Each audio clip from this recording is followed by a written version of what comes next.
একটি দেশে যদি একটি শক্তপোক্ত নিঃস্বার্থ বিরোধী দল থাকে তাহলে সেই দেশ উন্নত ও শক্তিশালী হতে পারে। বিরোধী দল মানে দমনপীড়ন নয়। আমরা দমনপীড়নের রাজত্ব দেখেছি, এগুলো বেশি দিন টিকে না। বন্দুকের গুলি ও বোমার ভয় দেখিয়ে হয়তো কিছুদিন ক্ষমতা আঁকড়ে রাখা যায়, কিন্তু জনপ্রিয়তা কখনই পাওয়া যায় না।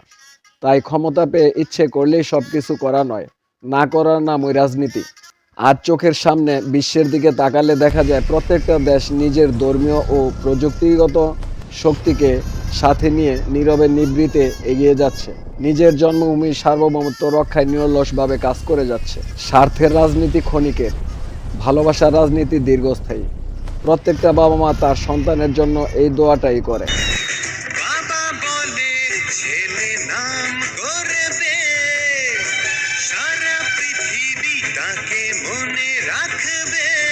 শুধু কথা কেউ জানে না আগামী দিনের ঠিকানা।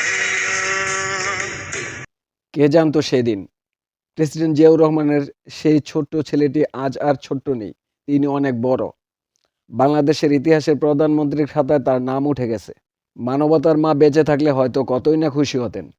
তিনবারের প্রধানমন্ত্রী বেগম খালেদা জিয়ার আপোষহীন নীতি, বাংলাদেশ জাতীয়তাবাদী দলের আদর্শকে ধরে রেখে প্রেসিডেন্ট জিয়াউর রহমানের স্বপ্নকে নিজের প্রতিভায় বাস্তবায়নের পথে আজকের এই তারেক রহমান। অনেক অত্যাচার নির্যাতন সহ্য করে ত্যাগ আর তিতিক্ষার মধ্য দিয়ে এগিয়ে চলা এই পরিবারটি যদি রাজনীতির পথ বেছে না নিতেন তাহলে হয়তো বিভীষিকাময় সেই নির্যাতনের ছোঁয়া তাদের গায়ে লাগতো না। তাই আসুন আমরা সবাই তার ভালো কাজের প্রশংসা করি এবং মন্দ কাজের সমালোচনায় সাহায্য সহযোগিতার হাত বাড়িয়ে দেই। একসাথে এগিয়ে এসে পরবর্তী প্রজন্মকে একটি নতুন ন্যায়পরায়ণ শক্তিশালী বাংলাদেশ উপহার দেই, যেখানে থাকবে না কোনো বিভাজন, থাকবে না কোনো প্রতিহিংসা।